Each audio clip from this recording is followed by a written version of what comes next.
Establishment خود بھی مذاکرات میں سامنے نہیں آنا چاہتی. تو انہوں نے تجویز یہ پیش کی کہ پھر ایسے لوگوں کو مذاکرات کروائے جائیں جو اسٹیبلشمنٹ کے لاؤڈ اسپیکر ہوں, یہ عمران خان سے آ کے بات کریں, ان کا موقف سنیں اور بات چیت کریں. اور اس میں محسن نقوی, فیصل واڑہ اور انوار الحق, یہ سب جانتے ہیں کہ کس کے. میں نے خبر کنفرم کرنے کی بڑی کوشش کی لیکن یہ ہو نہیں سکی. اور خان کی طرف سے 2 شخصیات پر جو اعتراض کا معاملہ چل رہا ہے کہ ان میں سے وہ انہی میں سے 2 لوگ ہوں گے. اب آپ کو پتہ ہے کہ جب خان نے FIR جو درج کروائی تھی, محسن نقوی, فیصل واڑہ, انوار الحق, اب یہ انہی FIR والی شخصیت کے بھی بڑے قریبی ہیں. اور خان نے تو ڈیموکریٹ ہونے کے ناطے مذاکرات کی بار بار بات کی, کیونکہ حل صرف 3 ہی ہیں اس منجھار, اس بحران سے نکلنے کے.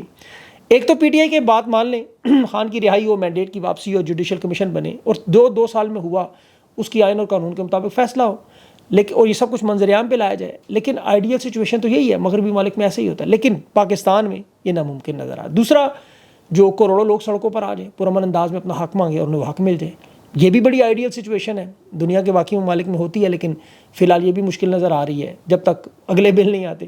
اب تیسرا حل یہ کہ ٹیبل پر بیٹھ کے بات چیت کریں اور اس عمل میں دونوں فریق 2 قدم پیچھے ہٹیں.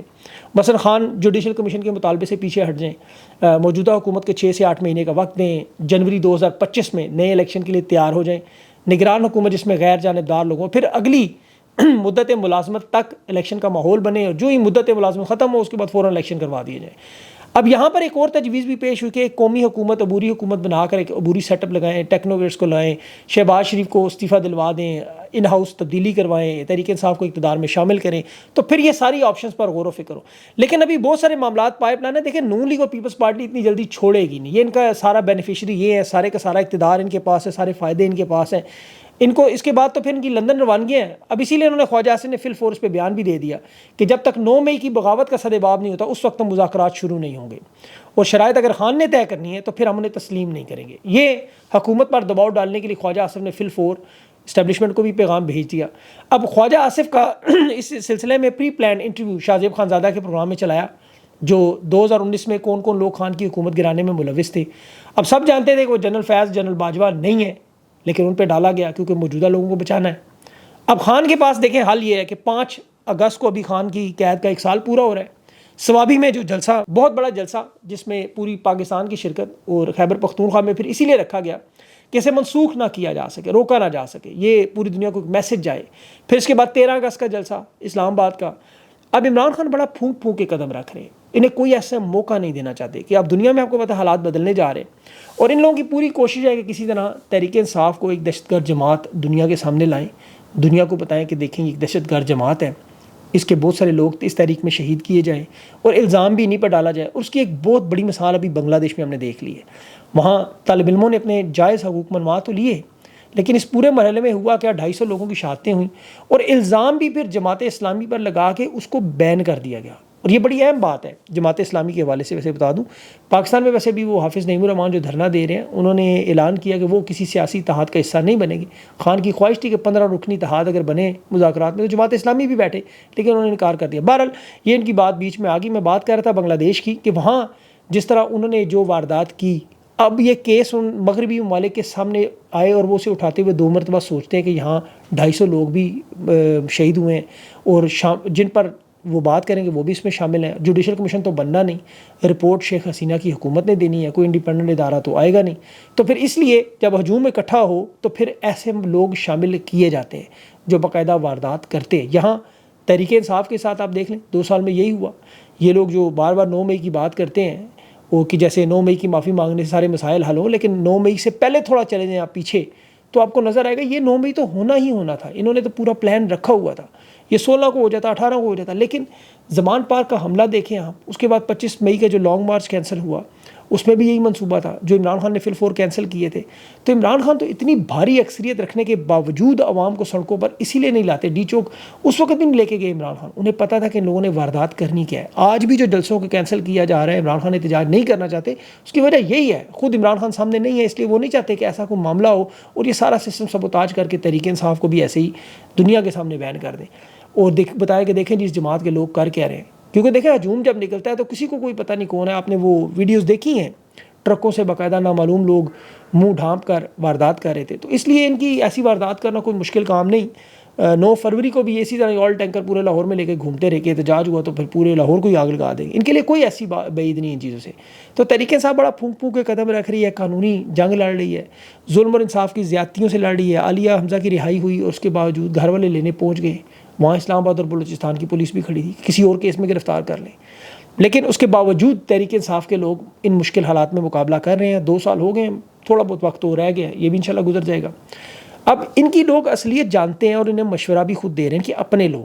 سہیل وڑائچ اب کیوں کہہ رہا ہے کہ خان کو راستہ دیں, خان کو اقتدار میں آنے دیں, وہ مقبولیت کے عروج پر ہے, اسے حکومت میں لا کے نہ کام کریں, اسے کام نہ کرنے دیں جیسے آپ نے 2018 میں کیا. 7 مہینے کے اندر جیسے اسد عمر کو وزارت خزانہ میں ہٹایا, معیشت میں خان کے پاؤں آپ نے کھینچے اور اس کے بعد خارجہ ٹانگیں کھینچیں اور خارجہ پالیسی میں چین سعودی عرب کے ساتھ بغیر عمران خان کے ڈپلومیسی کی. نجم سیٹھی کہہ رہا ہے خان کے علاوہ کوئی لیڈر نہیں جو اسرائیل اور نریندر مودی کے خلاف ڈٹ کر کھڑے ہو کے بات کرے, کیونکہ انہیں اس بات کی سمجھ ہے کہ حالات 1971 والے ہیں. فرق صرف یہ ہے کہ شیخ مجیب نے توڑنے کا نعرہ لگا دیا, خان نے جوڑنے کا نعرہ لگا دیا. اور خان کو ہٹانے کے بعد نہ معیشت قابو ہوئی, نہ خان پہ قابو کر سکے, نہ سوشل میڈیا پہ. ہر کوشش کی انہوں نے, دیکھیں انہوں نے ایکس بند کیا, انٹرنیٹ سلو کیا, 40 ارب کی فائر وال لگائی, 25 ارب کے شہباز شریف کے اشتہارات لگائے, 10 ارب میڈیا میں 17 ارب بانٹا, اور پھر صحافیوں کے اب پوسٹوں کو وی لاگ سے ہر طرح لوگوں کو ڈراتے رہے, دھمکاتے رہے, پھاڑ دیں گے, چیر دیں گے. لوگوں کو اٹھایا بھی, بہت سارے لوگ اغوا کیے, 25 لوگ ابھی بھی تحریک انصاف کے مسنگ ہیں. حتیٰ کہ یہ لوگ عرب امارات تک پہنچ گئے, وہاں ان سے بیان دلوا دیں گے, کسی نے کوئی پوسٹ لائک بھی کی تو اسے ملک سے نکال دیں گے, اس کی نوکری چھین لیں گے. لوگ پھر بھی باز نہیں آ رہے, پھر بھی قابو نہیں پا سکے. اب انہوں نے تنگ آ کے حاضر ڈیوٹی سروس پر لوگوں کو سوشل میڈیا پہ اجازت دی کہ کھل کر اپنی آئی ڈیز بنائیں اور آگہی مہم کے طور پر نیٹ ورک بنائیں. ہزاروں لاکھوں حاضر ڈیوٹی لوگ سوشل میڈیا پر پروپیگنڈا پوسٹ کریں. نون لیگ کے لوگ انہیں بنا کر سارا مواد دیں گے, پوسٹیں انہیں بھیجیں گے, یہ لوگ انہیں اپنی آئی ڈیز کے ساتھ شیئر کریں گے اور اپنی زبان میں لکھیں گے. تحریک انصاف کے لوگوں پر, سپریم کورٹ پر, عمران خان پر, بشرا بی بی پر, ان کے ایکٹیوسٹ پر, ان کے سارا ایک پروپیگنڈا استعمال کریں. اور وہ آئی ڈیز وہ جو ہم دیکھتے تھے حریم, ڈاکٹر عرفان, حرین وغیرہ, اس طرح کی زبان اپنی مرضی کی استعمال کریں. یہ مرتضیٰ حسین امریکی اخبار انٹرسیپٹ میں جو آپ کو پتہ ہے رائن گریم کے ساتھ کام کرتے ہیں, انہوں نے ڈراپ سائڈ نیوز پر پوری رپورٹ پبلش کی, آپ وہاں پڑھ سکتے ہیں سوشل میڈیا کے بیانیے کو کاؤنٹر کرنے کے لیے. اور افسوسناک بات یہ ہے کہ دیکھیں کسی ادارے میں جب نوکری ہے تو وہاں حلف اٹھایا جاتا ہے, اس میں سب سے اہم جملہ یہ ہوتا ہے کہ میں سیاست سے دور رہوں گا.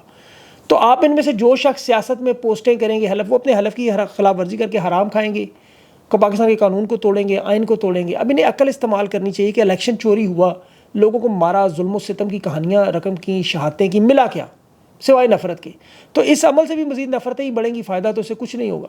ان کی تو لغت میں شاید وہ نئی گالیاں تو ابھی ایجاد نہیں کر سکتے, وہ ساری گالیاں عوام کو پہلے سے پتہ ہے. البتہ ان کا مخصوص انداز ہے گالیاں دینے کا, ان کے لکھنے کا انداز ہے, تحریر کا ایک مخصوص سٹائل ہوتا ہے. وہ آپ پڑھے آپ کو اندازہ ہو جاتا ہے کہ یہ 12 جماعت پاس کون ہے.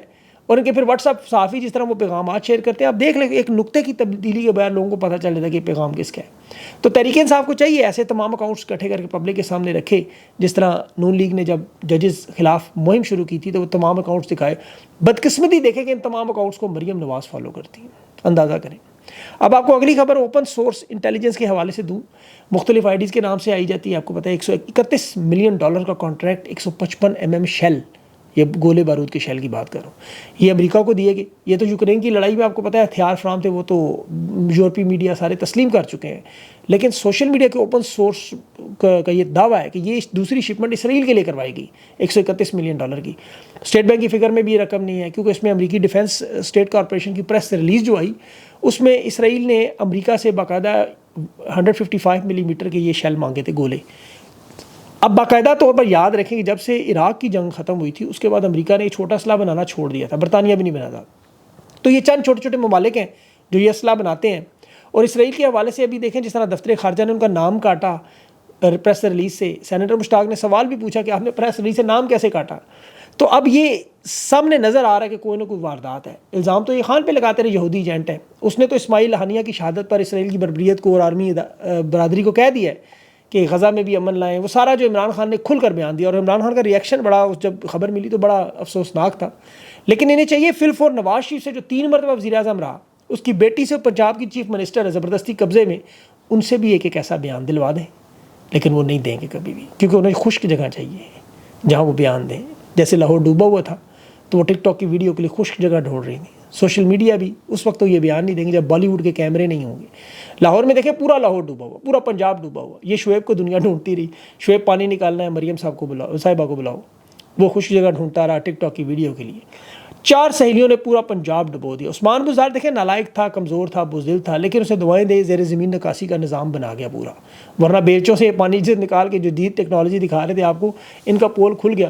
جیسے رانا صلاح اللہ ویڈیو اولمپکس میں وہ کشتی میں بیٹھا ہوا جا رہا ہے. اندازہ کریں عوام کا پیسہ حرام کرنے کی کیا ضرورت تھی. یہی انتظار کرتے پنجاب میں, فیصل آباد میں ہی, لاہور میں ہی پانی پانی تھا, اپنی کشتی چھوٹی سی نکال کے شوق پورا کر لیتے. لیکن ظلم کی انتہا ہے کہ نواز شریف 3 مرتبہ وزیر اعظم رہا, 1 مرتبہ وزیر اعلیٰ. اس سے پہلے وزیر خزانہ بھی تھا. لاہور میں ساری زندگی ان کی حکومت رہی. شہباز شریف 2 مرتبہ وزیر اعظم, 3 مرتبہ پنجاب کا وزیر اعلیٰ. حمزہ شہباز وزیر اعلیٰ رہ چکے, مریم نواز موجودہ وزیر اعلیٰ. بیوروکریسی ان کی, لاہور بھی لوکل ایڈمنسٹریشن ان کی, ذاتی لوگ ان کے لاہور واسطہ میں لگے ہوئے. میکس ہر طرف ان کا وہ سب طرف آپ کو نون لیگ نظر آتی ہے. لیکن پوری جماعت ہونے کے باوجود پورا لاہور انہوں اٹلی کے وینس بنایا دیا تھا. تو عثمان بزدار کا نظام نہ آتا تو یہ سارے ڈوب جانا تھا. اس کے پانی کے نکلنے کے بعد تصویریں بنا کے اپنا مذاق اڑا رہے ہیں, اور اسے کاؤنٹر کرنے کے لیے پھر سوشل میڈیا پہ انہوں نے سارے مجاہد چھوڑ دی کہ تصویریں وہ شیئر کرو پانی نکلنے کے بعد. اور جس صوبے کا یہ دعویٰ کر رہے ہیں وہاں پہ چھوٹی سی دیکھیں, ایک آپ یہ بات اپنے ذہن میں رکھیں کہ یہ دعویٰ کرتے ہیں نا کہ ووٹ سارا نواز شریف کا ہے, اور وہ پتن کی رپورٹ نے وہ سارا ان کا وہ مینڈیٹ 80,000 کی لیڈ سے یاسمین راشد سے نواز شریف ہارا ہے. یہ ان کے ٹاپ کھلاڑی کی جس کا مینڈیٹ کہتے ہیں جی سارا اس کا ہے, اس کی حالت ہے باقی سوچ لیں. IMF کے ساتھ معاملات بھی ہیں, بہت ساری اور چیزیں. ویڈیو لمبی ہو رہی ہے, وہ انشاءاللہ اگلے ویلاگ تک کے لیے مجھے اجازت دیں, اس میں مینشن کروں گا. اپنا خیال رکھیں, اللہ حافظ.